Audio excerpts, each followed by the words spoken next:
안녕하십니까? 저희 요한계시록 세미나에 오신 여러분들을 다시 한번 진심으로 환영합니다. 오늘은 요한계시록 세미나 그 10번째 시간이 되었습니다. 벌써 10번째 시간입니다. 지금까지 우리 11장까지 연구했었죠? 오늘은 요한계시록 가운데 있는 아주 중요한 한 가지 주제에 대해서 같이 공부해 보도록 하겠습니다. 그것은 하나님의 심판의 시기에 대한 것입니다. 하나님께서 이 세상을 홍수로 멸망시키기 전에 노아를 일으켜서 주님께서 경고하셨습니다. 노아는 이 세상이 홍수로 멸망당할 것이라고 120년 동안이나 전도하였습니다. 그렇지만 그 당시 대부분의 사람들은 그를 정신 나간 미친 할아버지로 생각하면서 비웃었지요.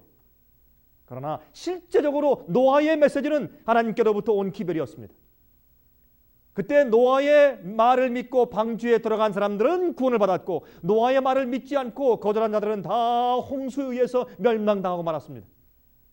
예수께서 이 땅에 초림하셨을 때에도 하나님께서는 침례 요한을 일으키셨습니다. 여러분, 그 당시 사람들도 역시 그를 광신적이며 좀 미친 사람이라고 생각했고, 또한 핍박하여서 죽이기까지 했지 않습니까? 하지만 침례 요한이 전했던 메시지는 하나님께로부터 온 것이었고, 하나님께서 그를 통하여 사람들을 예수님의 초림을 위하여 준비시키려고 하셨던 것입니다.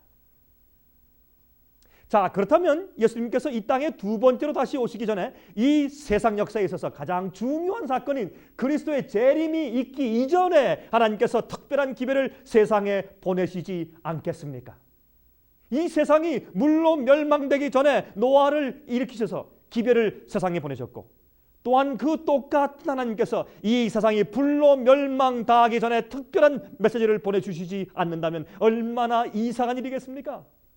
여러분, 예수님의 초림 당시에 침례 요한을 통해서 기별을 주셨던 그 하나님께서 예수께서 재림 사건을 위해서 이 땅에 오실 때 메시지를 보내시지 않으실 리가 있겠습니까? 그러실 리가 없는 것입니다.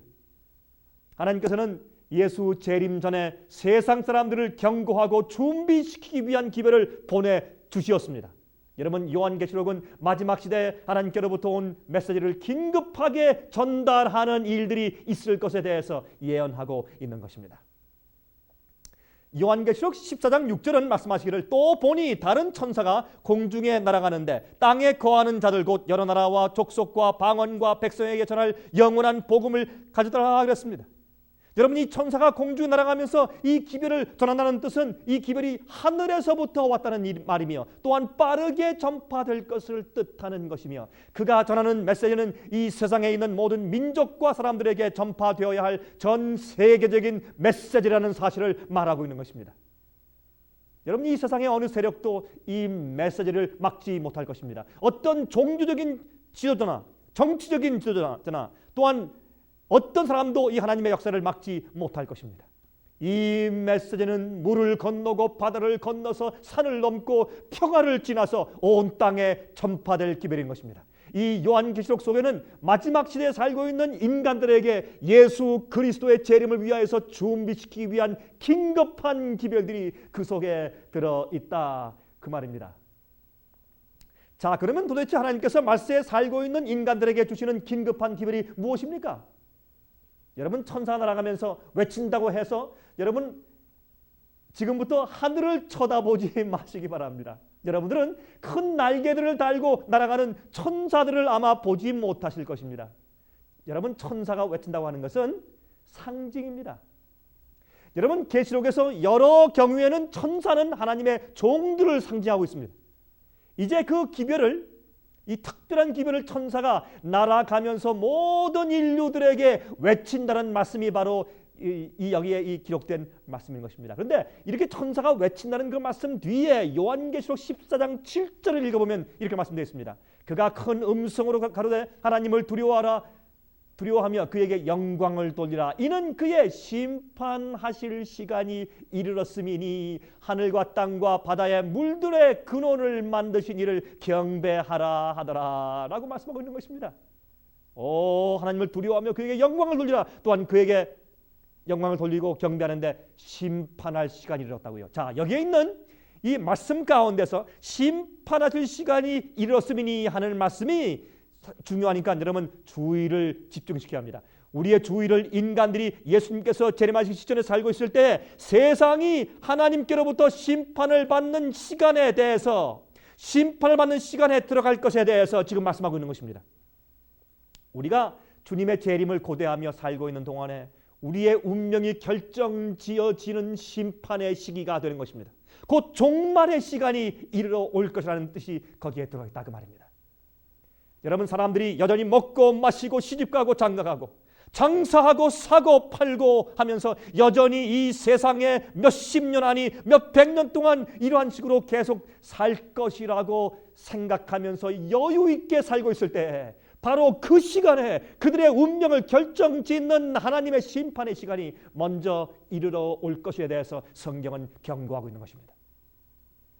여러분, 노아 시대에 홍수가 내리기 전에 이미 방주의 문이 미리 닫혀 버린 것처럼 말입니다. 여러분, 성경 창세기 7장 10절을 말씀하기를 노아의 식구들이 방주에 들어가고 문이 닫힌 후에 7일 후에 홍수가 왔다고 말씀하고 있습니다. 여러분, 7일 후에, 여러분, 홍수가 오기 전에 미리 주의 백성이 들어가고 문이 닫힌 다음에 7일 동안 있었습니다. 여러분, 홍수가 올 때는 회개할 시간이 더 이상 주어지지 아니했습니다. 사람들이 그때 믿고서 방주에 들어가려고 애를 썼어도 들어갈 수가 없었습니다. 이미 그때는 지났습니다.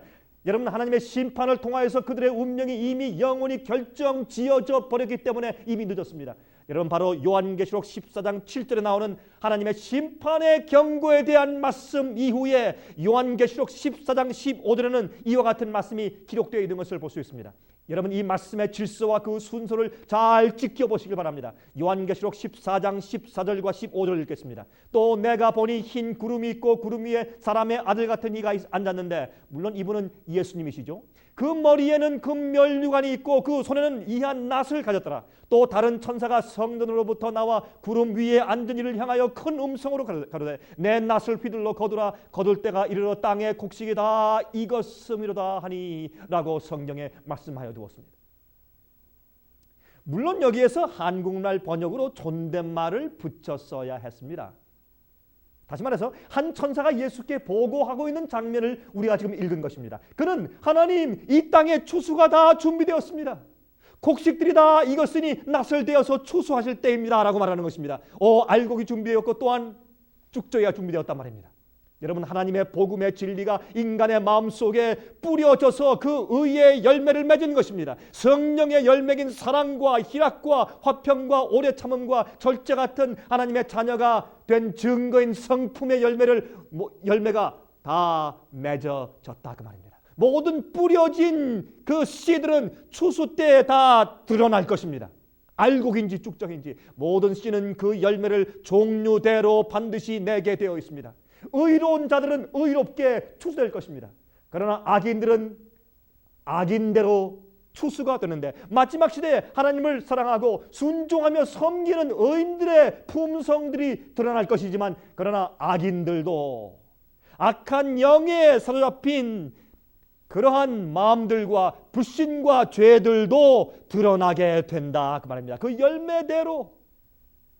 여러분, 이 마지막 시대에는 중간이란 있을 수가 없습니다.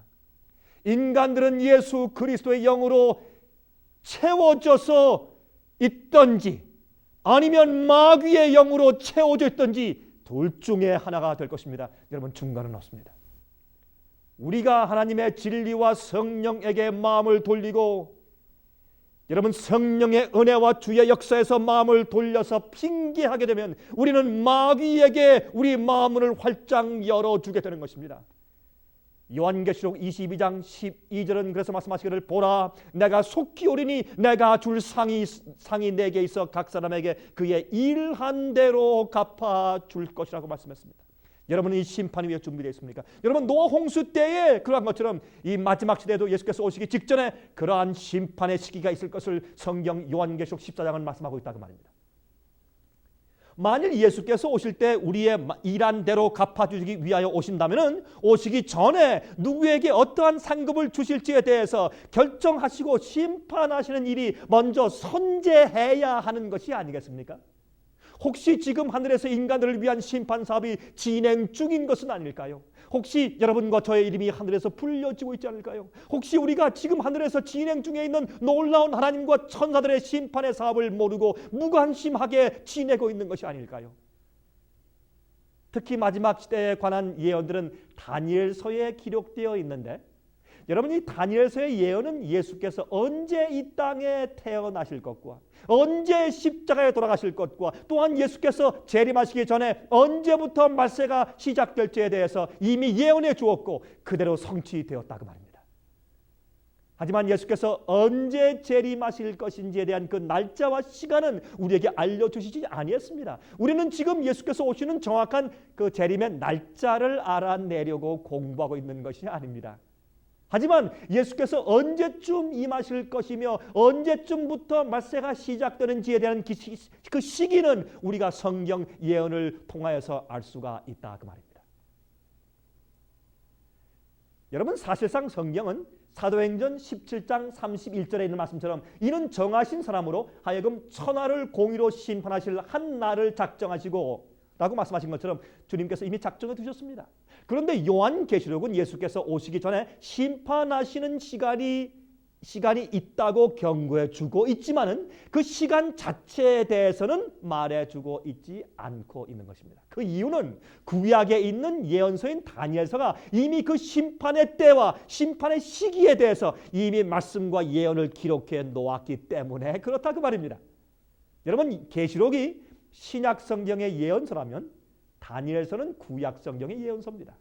자, 이제 같이 다니엘서가 다루고 있는 하나님의 심판의 장면과 그 때에 대한 예언을 같이 연구해 보도록 하겠습니다. 여러분, 다니엘 7장 13절입니다. 이렇게 말씀되어 있습니다. 내가 또 밤 이상 중에 보았는데 인자 같은 이가 하늘 구름을 타고 와서 옛적부터 항상 계신 자에게 나와 그 앞에 인도되매 그랬습니다. 즉 다시 말해서 예수께서 하늘에서 하나님 아버지 앞으로 나아가시는 장면이 기록되어 있습니다.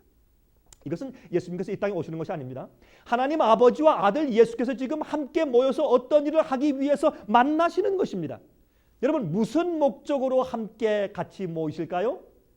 몇 절 앞으로 가서 보겠습니다. 다니엘서 7장 9절과 10절을 읽어보면 그 궁금증이 풀리게 됩니다. 내가 보았는데 왕좌가 놓이고 옛적부터 항상 계시니가 좌정하셨는데 그 옷은 희기가 눈 같고 그 머리털은 깨끗한 양털 같고 그 보좌는 불꽃이요 그 바퀴는 붙는 불이며 불이 강처럼 흘러 그 앞에서 나오며 그에게 수종하는 자는 천천히요 그 앞에 시위한 자는 만만이며 심판을 베푸는데 책들이 펴놓였더라 그랬습니다. 여러분, 마귀는 태초부터 하나님이 불공평하시다고 고소했죠.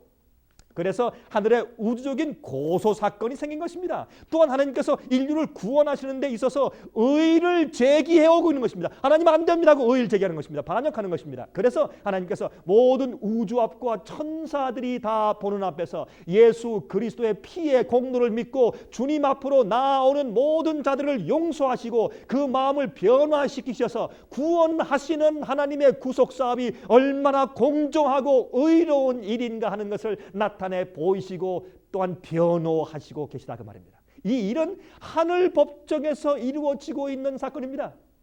우리 눈에 보이지 않습니다. 또한 진리와 복음을 거절하고 믿지 않거나 아니면 믿는다고 말은 하지만은 진실되게 살지 않는 가짜 그리스도인들도 가려내어서 하나님의 구원이 얼마나 의로운 판단인가 하는 것을 드러내서 보여주시는 것입니다. 그것이 책들을 펴는 것입니다.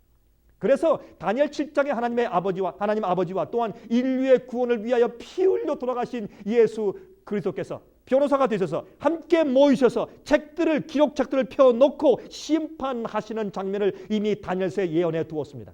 여러분, 하늘의 천사들도 이 구원에 대해서 주님의 결정에 대해서 심판에 대해서 다 알아야 할 것입니다. 왜? 구원받은 인간들이 하늘에 올라와 거룩한 천사의 이웃이 될 것이기 때문에. 그러나 다니엘 7장은 아직 이 심판의 시기에 대한 시간 예언은 아직 언급하지 않고 있는 것입니다. 그래서 그 예언은 다니엘 8장에 가서 발견하게 된다 그 말입니다.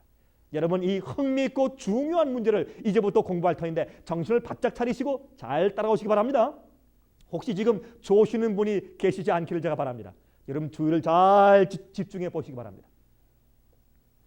다니엘은 다니엘 8장은요 메데 페르시아 시대부터 중세기의 핍박의 역사와 또한 말세에 이르기까지 하나님의 진리가 짓밟히게 되는 사건들을 예언해 준 장입니다. 그런데 그 다음에 그런 말씀을 다 한 다음에 이러한 일들이 다 일어날지라도 내가 다 심판하고 깨끗하게 처리할 것이니 염려하지 말라고 말씀하시는 과정에서 하나님께서 이렇게 말씀하시는 것을 다니엘이 지금 보는 것입니다. 그것을 다니엘 8장 14절에 기록해 놓았다 그 말입니다. 다시 말해서 교회가 핍박당하고 교황권이 일어나서 진리 땅에 던지고 짓밟고 하는 그런 엄청난 일들을 기록한 다음에 그러나 염려하지 말아라. 내가 다 심판할 것이고 내가 다 앞으로 이것을 다 기록하고 내가 다 처리할 것이 하는 말씀을 하신다 하시면서 다니엘 8장 14절에 말씀하시기를 그가 내게 이르되 2300주야까지니 그때 성소가 정결하게 함을 입으리라 라고 말씀하신 것입니다. 다시 말해서 그때 내가 심판하겠다라는 뜻입니다. 같은 장 8장 17절에 보면 천사가 이렇게 말하는 것을 우리가 볼 수 있습니다. 그가 나의 선 곳으로 나왔는데 그 나올 때에 내가 두려워서 얼굴을 땅에 대고 엎드리매 그가 내게 이르되 인자야 깨달아 알라 이 이상은 정한 때 언제요? 끝에 관한 것이니라 그랬습니다. 이 계시는 어떠한 때에 관한 것이라고요? 예, 그렇습니다. 정한 때 곧 끝에 관한 계시라고 설명했어요. 다시 말해서 말세에 관한 계시라는 뜻입니다. 그런데 성소가 정결하게 된다는 이 말과 심판과 무슨 관계가 있을까요?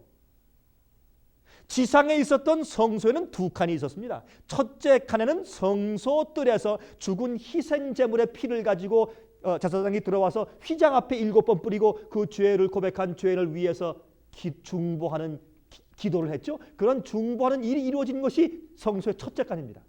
쉽게 말하면 죄를 지은 죄인이 양을 끌고 와서 자기의 죄를 지고 대신 돌아가실 메시아를 상징하는 양머리에다 죄를 고백한 후에 그 양을 죽여서 피를 흘리는 것입니다. 그 제사장은 그 피를 받아가지고 들어가서 죄 피를 휘장 앞에 7번 뿌리고 나서 둘째 칸 곳 지성소를 향하여서 이 죄인의 죄를 메시아의 공로에 의지하여 용서해 주실 것에 대해서 기도하는 것입니다. 그것은 예수님께서 부활하고 승천해서 하늘에서 우리를 위해서 중보 기도하시는 것을 상징했죠. 그러므로 그렇게 뿌려진 피가 1년 내내 성소 안에 지금 쌓여지게 되는 것입니다. 그래서 상징적으로 그 피 속에 있는 죄인들의 죄가 1년 내내 그 성소 안에 쌓여지게 되었단 말입니다. 피가 들어갔으니까 그것은 하늘에 있는 죄의 기록책에 우리 죄가 쌓여서 기록되어 있는 것을 상징합니다. 무슨 뜻인가 하면 인간들의 죄의 고백들이 하나님의 성전에 들어와서 쌓이게 되는 것이기 때문에 하나님의 정결케 하시고 성전을 깨끗게 하시는 역사가 반드시 있어야 한다는 것을 말하는 것입니다. 그것이 하늘에 있는 기록책입니다. 여러분 성경은 하늘에 기록책이 있다고 말하는 것입니다. 그 일은 유대인들의 성소 제도에 있어서 매년 연말인 대속죄 일에 가서 그 문제가 해결되는 것입니다. 그날에는요 누가 진정으로 죄를 용서받고 깨끗하게 되었는지가 드러나는 시간입니다. 누가 진실로 모든 죄를 다 고백했으며 깨끗한 마음을 가졌는지를 심판하는 시간입니다. 대속죄일은 하나님의 백성들이 죄로부터 완전하게 해방되고 정결하게 되는 날입니다. 하지만 죄를 다 고백하고 버리지 아니한 자들은 이스라엘 백성들에게서 끊어지는 날입니다. 돌로 쳐 죽였습니다. 그러므로 성경적으로 성소를 정결케 하는 날인 대속죄일은 그들에게 있어서 심판의 날이라 그 말입니다. 레위기 16장 30절에 말씀하시기를 이 날에 너희를 위하여 속죄하여 너희로 정결케 하리니 너희 모든 죄에서 너희가 여호와 앞에 정결하리라 라고 말씀하셨고 또한 33절에는 지성소를 위하여 속죄하며 회막과 단을 위하여 속죄하고 또 제사장들과 백성의 회중을 위하여 속죄할지니라고 말씀하여서 대속죄일 날에는 사람들뿐만 아니라 성소 그 자체도 정결케 될 것을 상징하고 있는 것입니다. 그러므로 조금 전에 다니엘서 8장 14절에 있는 말씀인 2300주야까지니 그때 어떻게 해요? 성소가 어떻게 해요? 정결함을 입으리라 라고 말씀하신 그 뜻은 곧 하나님께서 당신의 백성들의 죄를 심판하시어 모든 죄들을 정결케 하시고 하나님의 성소에 들어온 모든 죄의 고백들을 다 정리해서 도말에 없이 하실 것이라는 뜻이라 그 말입니다. 각각 사람들의 생애를 심판하여서 마귀의 고소 앞에서 드디어 영원히 정결케 하시고 그들의 운명을 결정지으실 것이라는 뜻입니다. 그러므로 성소를 정결케 한다는 뜻은 상징적인 개념에서 끝에 가서 하나님께서 심판하시고 죄를 완전히 도말에 버리신다는 것을 의미하는 것입니다. 그것은 기록책을 조사하고 도말하는 것입니다. 그러므로 2300주야까지니 그제야 성소가 정결하게 되리라는 말은 다시 말하자면 그때 가서야 내가 심판을 할 것이라는 뜻인 것입니다. 여러분, 유대인들의 배경으로 이것을 이해해야 합니다. 유대인들이 이해하는 뜻을 우리가 이해해야 이 말씀을 이해할 수 있다 그 말입니다. 여러분, 대제사장은 모든 이스라엘 백성들의 죄를 대신 가지고 그 지성소에 들어가서 그들의 죄를 위하여 하나님 앞에서 속죄하는 기도를 하였습니다. 이것이 성소 제도에 있어서 최종적인 의식이요, 이 의식이 끝나야, 대속죄의 의식이 끝나야 백성들이 자기들의 모든 죄로부터 정결함을 받는 것입니다. 그래서 성소가 정결케 되는 것입니다. 그렇게 하여서 드디어 누가 진정으로 용서받을 자격이 있는지에 대한 심판이 이루어지게 된다 그 말입니다. 여러분, 유대인들은 지성소에서 이루어지는 속죄 사업을 로시 하샤나라고 불렀죠. 로시 하샤나.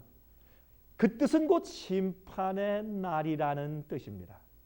그러므로 조금 전에 읽은 다니엘 7장에 있는 장면은 예수께서 하늘 아버지 앞으로 나아가시는데 하나님 앞에서 심판이 베풀어지고 책들이 펴놓여져 있다고 한 말씀은 바로 예수께서 우리의 대제사장으로서 하늘 지성소인, 성소의 맨 마지막 칸인 하늘 지성소인 하나님 앞에 나아가시어서 우리의 죄를 비워놓으시는 심판의 사업을 하시는 광경에 대해서 이미 기록한 것입니다. 자, 이제 이러한 이해를 가지고 성경에서 가장 긴 기간의 예언 문제를 풀어나가 보도록 하겠습니다.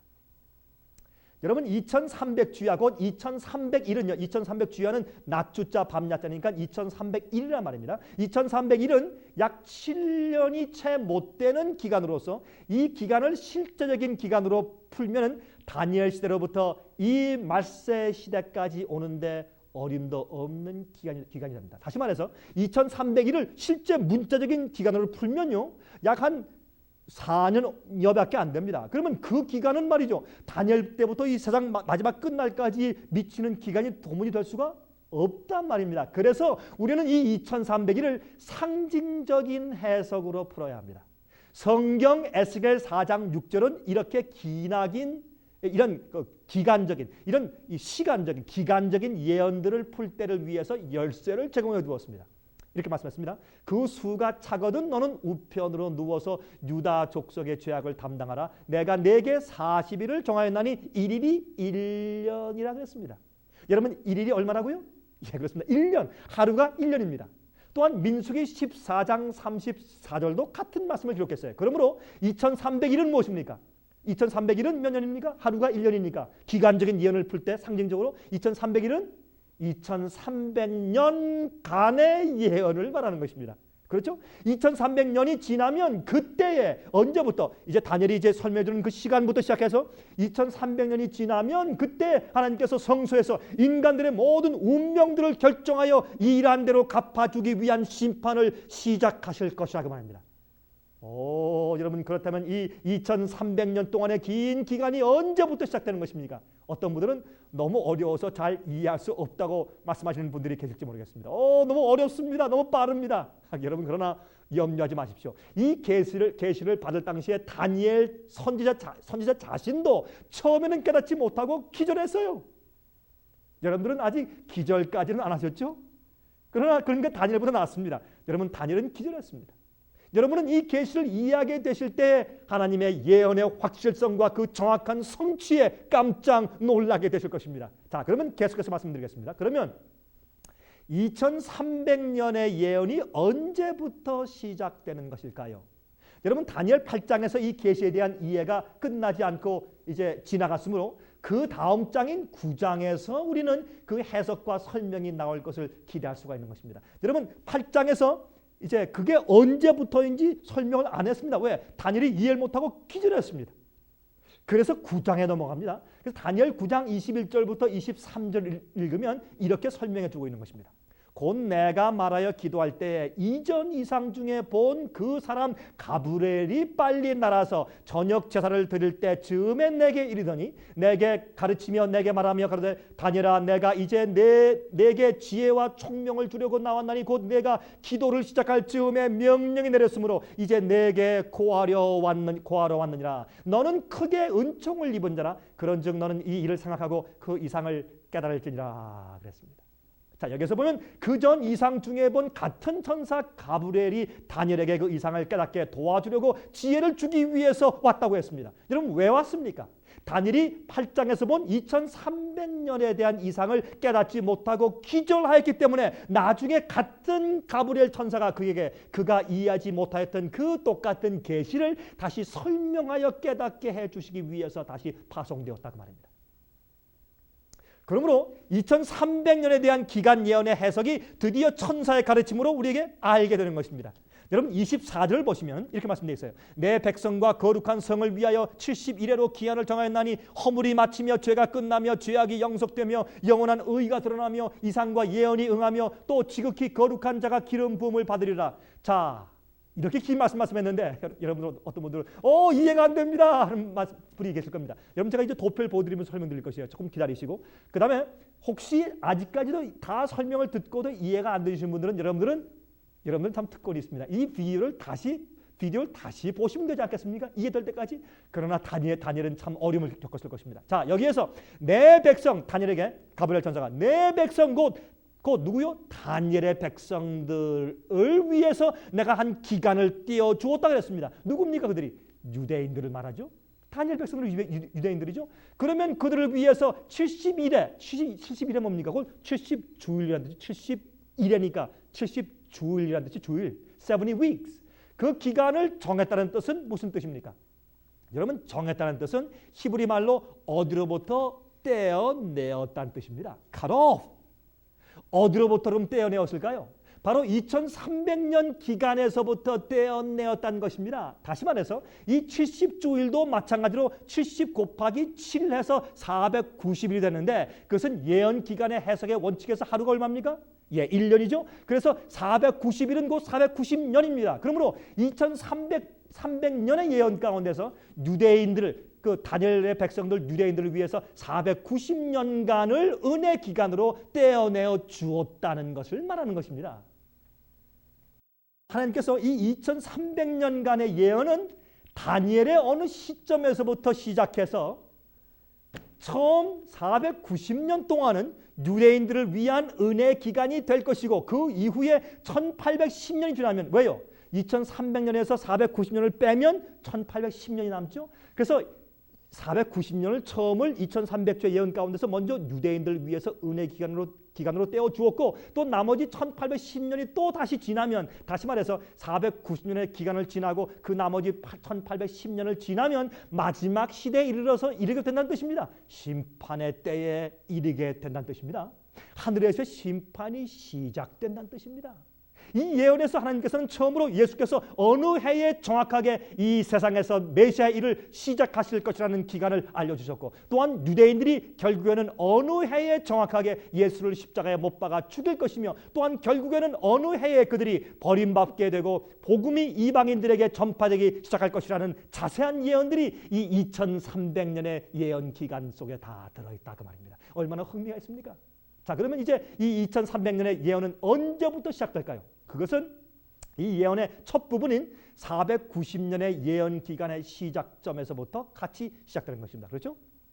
그런데 490년은요 2300년 예언의 첫 부분입니다. 그러면 이 예언은 과연 언제 시작할까요? 다니엘 9장 25절 보겠습니다. 그러므로 너는 깨달아 알지니라 예루살렘을 중건하라는 영이 날 때부터 기름 부음을 받은 자 곧 왕이 일어나기까지 7이레와 62이레가 지날 것이요 그때 곤란한 동안에 성이 중건되어 거리와 해자가 이룰 것이며 그랬습니다. 언제부터라고 했습니까? 예루살렘의 중건령이 날 때부터 다시 말해서 예루살렘 성을 다시 건축하라는 명령이 날 때부터 여기서부터 기름 부음을 받은 자가 생긴다 그랬습니다. 여러분 기름 부음 받은 자가 누굽니까? 기름 부음을 받은 자라는 뜻은 그리스도라는 뜻입니다. 그리스도의 뜻이 기름 부음을 받은 자라는 뜻이죠. 메시아도 기름 부음을 받은 자라는 뜻으로서 히브리 말입니다. 그리스도는 헬라 말이죠. 그러므로 기름 부음을 받은 자 왕이란 곧 예수 그리스도의 나타나심을 말하는 것입니다. 여러분, 성경은 예수께서 이 땅에 오실 정확한 기간을 말하여 주었습니다. 여러분, 예수 그리스도는 보통 인간이 아니십니다. 그분은 하나님의 아들이시며 성경에 정확하게 예언하여 둔 우리의 구세주입니다. 이 성경에서 이 가브리엘은 우리에게 깨달아 알라 그랬습니다. 자, 그렇다면 우리가 이해할 수 있다는 것입니까? 그렇고 말고요. 자, 그런데 이 모든 예언의 시작이 예루살렘을 중건하라는 명령, 즉 바벨론에 의해서, 다시 말해서 바벨론에 의해서 멸망되고 파괴되어 있는 예루살렘 도성을 다시 지으라는 페르시아의 아닥사스다 왕의 명령이 내릴 때부터 시작한다고 천사 가브리엘이 설명해 주고 있는 것입니다. 이것은 놀라운 열쇠입니다. 자, 그러면 여러분, 여기에 제가 이제 도표를 그려 놓았습니다. 이게 2300년에 대한 이 도표입니다. 그런데 보십시오. 이것은 놀라운 열쇠인데, 그러면 언제 포로로 잡혀가 있는 유대인들에게 고향 땅으로 돌아가서 예루살렘을 다시 건설하라는 명령이 났는지만 찾으면 되겠죠? 그러면 이제 이 2300주의 예언의 시작점이 되지 않겠습니까? 이 70주일 490년은 유대인들을 위해서 주었는데 언제부터 시작되는 것을 우리 연구해야 될 것입니다. 그것은 성경 에스라 7장 7절을 보면 알 수 있는데, 에스라 7장 7절을 보면 예루살렘으로 돌아가서 성을 다시 건축하라고 명령을 해준 그 연도가 잘 기록되어 있는 것을 찾아볼 수 있습니다. 얼마나 감사한 일입니까? 이제 이 2300년의 예언의 수수께끼가 드디어 서서히 풀려나가기 시작하는 것입니다. 여러분, 페르시아 제국의 왕이었던 아닥사스다 왕은 은과 금과 재료들을 주면서 유대인들이 고향 땅으로 돌아가서 자기들의 무너진 성전과 성을 다시 건축하도록 허락하는 명령을 내리워준 사실이 기록되어 있는데, 에스라 7장 7절에 있습니다. 읽겠습니다. 아닥사스다 왕 7년에 이스라엘 자손과 제사장들과 레위인들과 노래하는 자들과 문지기들과 느디님 사람들 중에 몇 사람이 예루살렘으로 올라올 때에 그랬습니다. 자, 여기에 분명히 유대인들을 위한 그 예언 기간의 시작점인 예루살렘을 중건하라는 그 중건령 명령이 언제 났는지 정확한 해가 기록되어 있습니다. 그 해는 역사적으로 성경이 말하기를 페르시아 나라의 아닥사스다 왕 7년이었습니다. 7년. 그것은 즉 BC 457년입니다. 역사적으로 정확한 것입니다.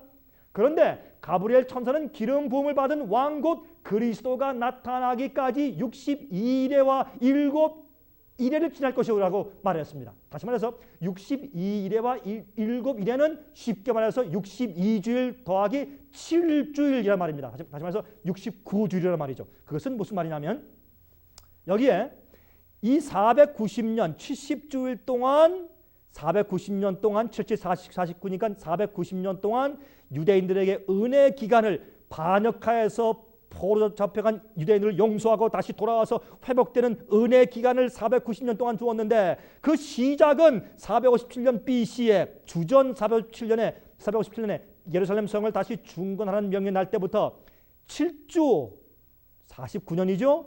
또 62주 434년이죠. 이렇게 해서 이게 도합 69주일을 가면 앞으로 그때 가면 메시아가 그리스도가 나타날 것이요 기름 부음 받은 자가 생긴다, 그렇게 말했습니다. 그렇게 지금 설명한 것입니다. 자, 그런데 그러므로 이것이 얼마입니까?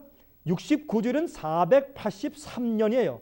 여기 BC 457년부터 483년 동안 69주일을 가면 여기에 메시아가 그리스도가 등장한다, 그 말입니다. 여러분, 그런데 참 재밌는 것은 일일이 1년이란 그런 원칙을 적용시키면 그것이 그렇게 설명되었죠. 그러므로 457년부터 시작해서 483년 후에는 메시아 곧 그리스도가 나타난다는 예언인 것입니다. 여러분, 이 화면을 잘 이제부터 보시기 바랍니다. 한 가지 우리가 계산하기 전에 한 가지 알아야 할 것이 있는데, 그것은 BC에서부터 AD로 넘어갈 때에, 다시 말해서 서기 전에서 주후로 넘어갈 때에는 영년이 없기 때문에 BC 1년에서 그 다음에 다음에 AD 1년이 되어버립니다. BC 1년에서 그 다음에로 넘어갈 때는 그냥 AD 1년이 돼요. 0년이 없습니다. 그러므로 실제로 계산할 때는 우리가 1년을 더해줘야 되는 것입니다. 자, 그러면 함께 계산해 보도록 하겠습니다. 자, BC 457년부터 해서 69주일인 483년을 앞으로 가면 얼마가 됩니까?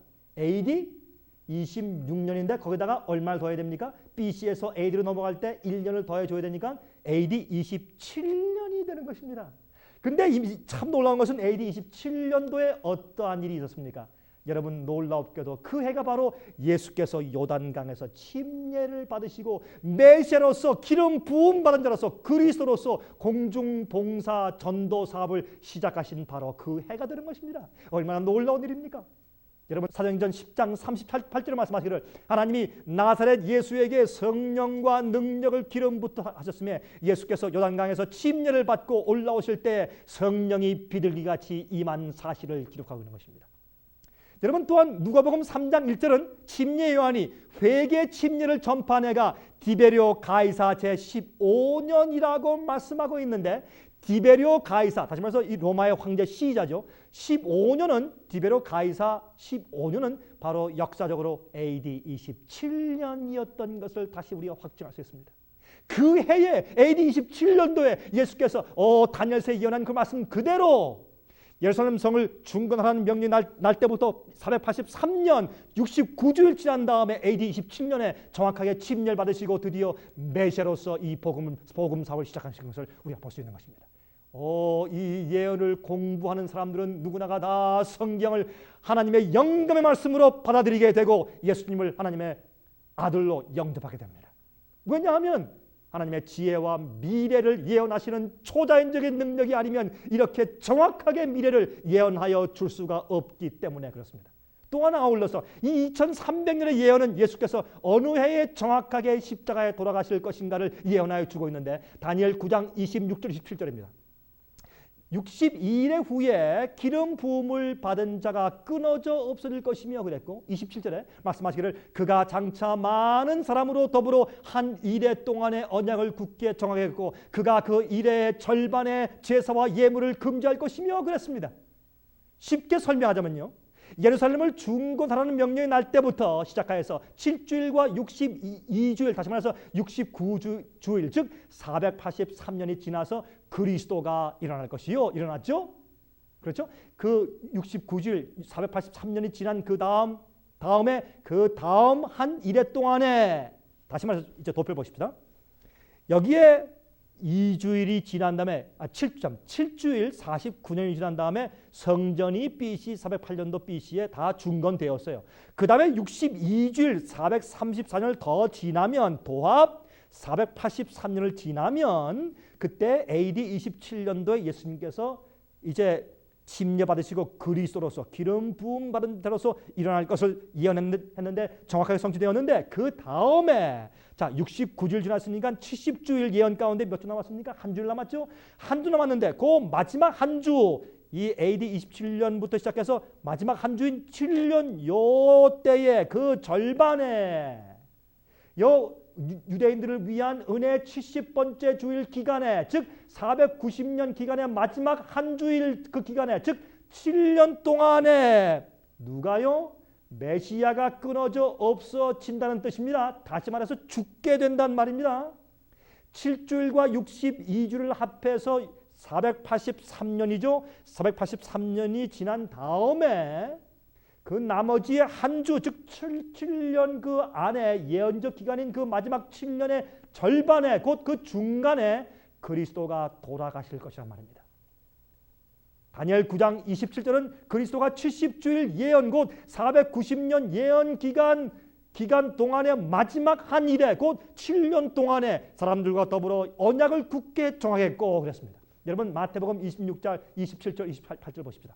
또 잔을 가지사 사례하시고 저에게 주시며 가라사대 너희가 이것을 마시라 이것은 죄 사함을 얻게 하려고 많은 사람을 위하여 흘리는 나의 피 곧 언약의 피니라 했습니다. 그러므로 예수께서는 당신의 피로 인류와 언약을 굳게 정하시는 것입니다. 십자가입니다. 또한 그가 그 마지막 한 주일 즉 7년의 절반에 다시 말해서 7년의 중간인 3년 반 만에 7주의 중간은 3년 반이죠. 그 중간인 27년 AD에 예수께서 침례받으신 다음에 3년 반 후에 요 마지막 일주일인 7년간 중간인 요 3년 반 후에 다시 말해서 AD 31년도에 예수님께서 제사와 예물을 금지하신단 말입니다. 제사와 예물은 성전으로 희생 제물들을 가지고 오는 일들을 금하겠단 말이죠. 이 지상에 있는 성소에 제사가 더 이상 필요 없단 말입니다. 왜? 예수님 자신이 바로 우리의 죄를 위한 희생양이시기 때문에 성소 제도의 모든 제사들은 바로 예수 그리스도의 대속의 죽음을 상징한 것이 아닙니까? 그러므로 그 상징의 실체가 오신 다음에는 더 이상 양을 잡아서 제사 드리는 일이 더 이상 필요 없게 된 것입니다. 그러므로 예수께서 십자가에서 숨지실 때 예루살렘 성전의 휘장이 위에서부터 아래까지 찢어진 사실이 성경 복음서에 기록되어 있지 않습니까? 여러분, 예수님께서는 AD 27년도 가을에 침례받았습니다. 그러면 그 시간으로부터 3년 반을 계산하면 올라가면 언제입니까? AD 31년도 봄입니다. AD 31년도 봄에 예수께서는 정확하게 예언된 대로 AD 31년도 봄 6월절 날에 십자가에 못 박혀서 돌아가시고 성소 제도에 양 잡아 죽이는 것을 폐하셨습니다. 이 얼마나 놀라운 예언입니까? 고린도전서 5장 7절 하단입니다. 우리의 유월절 양 곧 그리스도께서 희생이 되셨느니라 그랬습니다. 이 예언은 예수께서 십자가에서 돌아가신 이후에도 나머지 3년 반 동안 그래도 주님을 십자가에 못 박은 백성들에게 계속 은혜의 기간을 더 주셨다는 사실을 예언해 주고 있습니다. 예수께서 돌아가신 지 3년 반 후인 AD 얼마요? 34년에 예수님께서 AD 31년에 정확하게 예언대로 돌아가셨죠. 그 다음에 33년 반 후인 AD 34년도에 무슨 일이 있었습니까?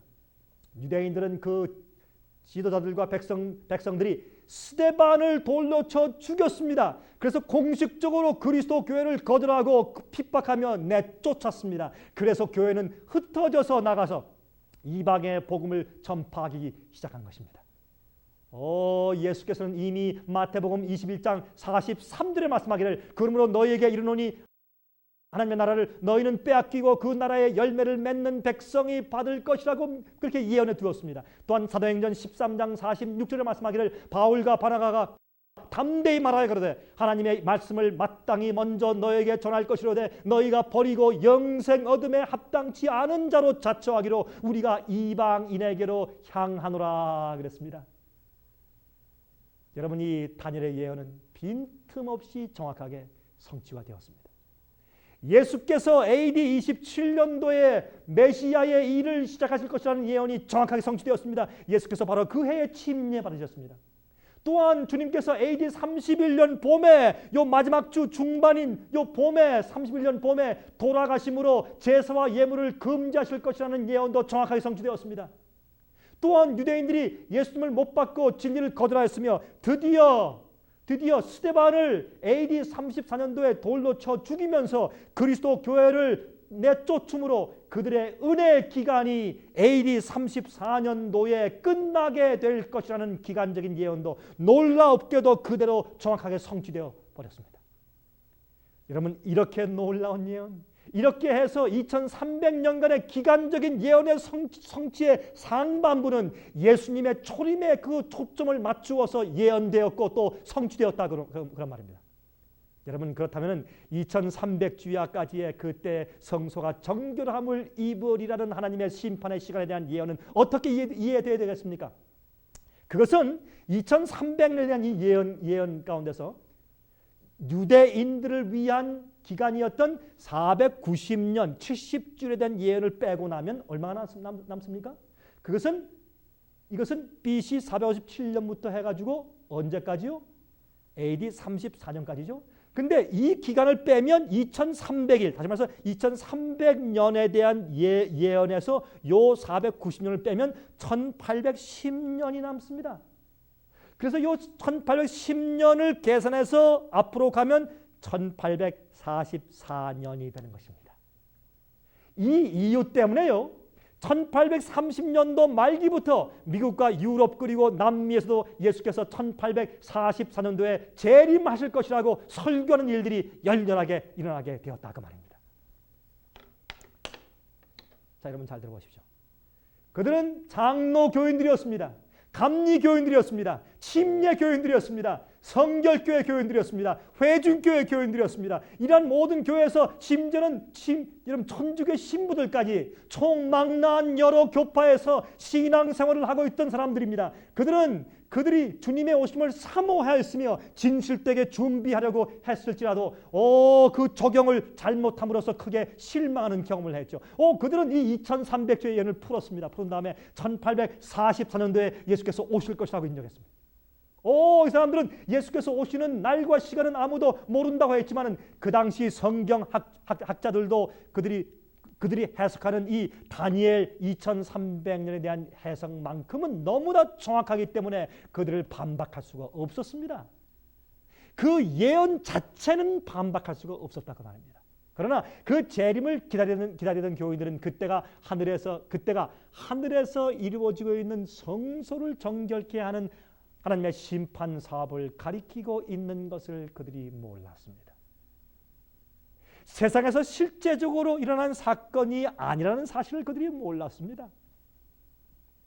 그러므로 그들이 이 모든 교파에서 나온 교인들과 많은 목사들이 크게 재림운동을 그때 했지만 크게 실망했다고 말입니다. 여러분 그 당시에요. 1800년도 30년도 이후부터 미국에는 웨스트 버지니아 같은 곳에는 웨스트 버지니아에는 침례교회 전체가 이 예언 믿고 전부 다 그때 예수께서 오실 것으로 믿고 기대했었습니다. 그러나 그들의 실망의 경험을 크게 했습니다. 그들의 실망의 경험을 크게 한 다음에 그들이 놀랐습니다. 무엇이 잘못되었을까 하고 성경을 연구하다가 그들의 큰 실망의 경험 다음에 많은 그리스도인들은 마지막 하나님의 심판의 사건에 대해서 관심을 갖고 이해하기 시작하게 된 것입니다. 여러분 이 세상은 2300년의 예언 기간이 끝나면서 이제 완전히 이 세상 종말의 때에 접어들게 된 것을 이해하게 된 것입니다. 여러분 2300년의 예언은 이 세상에 드디어 하나님의 심판의 경고를 바라기 시작하는 심각한 마지막 시대에 돌입한 사실을 알려주라고 주님께서 이 예언을 주신 것입니다. 여러분 저희가 이 마지막 조사 심판에 대해서 대속절 심판에 대해서 이미 우리 살아남는 이들 43호에 우리가 말씀해 놓았습니다. 또한 오늘 제가 설명드리는 2300주와 성경에서 가장 긴 예언에 대해서 제가 이미 설명해 두었습니다. 이것은 우리의 이 살아남는 이들 월간지 44호에 있습니다. 여러분 이 월간지들을 받으신 분들은 여러분 꼭 읽어주시고 아직까지 받지 못하신 분들은 저에게 전화하십시오. 877-704-1004번으로 전화해 주십시오. 꼭 주문해서 읽어보십시오. 큰 도움이 되실 것입니다. 여러분 오늘 제 설명이 좀 복잡하고 길기 때문에 아직까지 잘 이해가 안 된다고 하시는 분들은 이 비디오를 다시 보십시오. 이해될 때까지 기도하시면서 명상하십시오. 이것은 중요한 얘기입니다. 여러분이시여 1844년도가 지나자 이 세상은 벨하우전의 성경의 권위를 비판하는 고등 비판의 소리가 크게 나타나기 시작했습니다. 니체가 일어나서 하나님의 존재를 의심하는 회의주의의 씨를 심기 시작했습니다.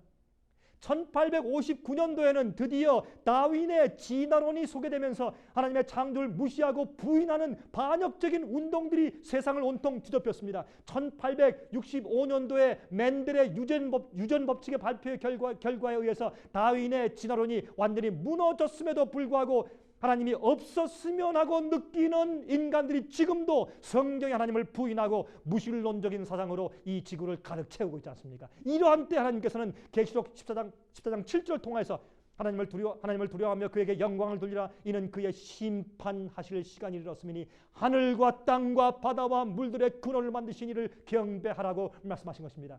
여러분들은 얼마나 놀라운 예언을 지금 공부했습니까? 여러분들 마음 가운데 또 한 가지 의문이 있을 줄로 압니다. 그것은 2300년의 예언 기간이 끝난 지 150년이 지났는데도 아무런 일이 생기지 않습니까? 아무 일도 생기지 않고 있지 않습니까? 하는 것입니다. 그러므로 예수께서 인자의 때가 누구의 때와 같을 것이라고 말했습니까? 노아의 때와 같을 것이라고 말했습니다. 노아는 120년 동안 홍수로 세상이 멸망할 것을 외쳤습니다. 그러나 120년간 긴 세월 동안 아무런 일이 일어나지 않았습니다. 마찬가지입니다. 그래서 많은 사람들은 그를 미친 사람 취급을 한 것입니다. 그리고 배척했습니다. 여러분 아십니까? 그러나 하나님께서 오래 참으시면서 하늘에서 인류들을 지켜 내려다보고 계셨습니다. 그 당시 인간들이 대담하게 되어서 그들의 생각하고 계획하는 모든 것이 악하게 되었을 때 하나님께서 불순종한 자들을 물로 멸망시켰습니다. 마찬가지입니다.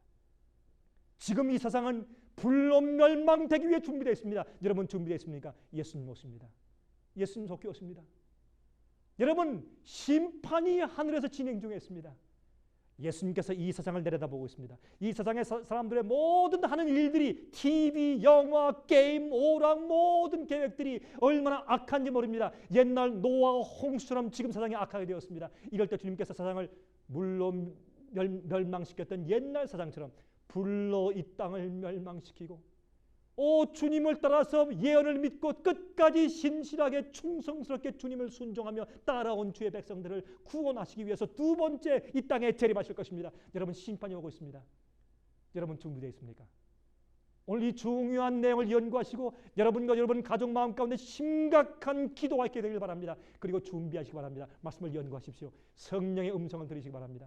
여러분 예수께서 오실 때 꼭 그곳에 거기 함께 계시기 바랍니다. 여러분 예수께서 오실 때 심판이 올 때 여러분 어디 계실 것입니까?